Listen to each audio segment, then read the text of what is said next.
Assessore Bolzonello, una situazione che resta difficile, quella di Latterie Friulane. Una situazione assolutamente difficile, per certi versi difficile anche da capire.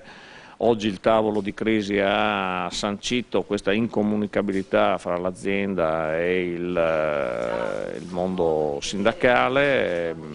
Io devo dire che sono rimasto abbastanza colpito da questa fermezza, perché non porta assolutamente a niente. Io penso che prima di andare a una messa in mobilità di 100 persone si debba capire dove si vuole arrivare. Allora, se Latterie Friulane vuole andare a chiudere l'operazione con Granarolo, benissimo, è nelle sue competenze, però vorremmo vedere quel piano industriale e in base a quel piano industriale poi discutere delle eventuali eccedenze, degli eventuali esuberi. Diversamente mi parrebbe abbastanza strano che si vada a dichiarare 100 esuberi senza sapere prima qual è il piano industriale, quindi significa che il piano industriale c'è, ce lo mostrino e assieme poi potremo discutere.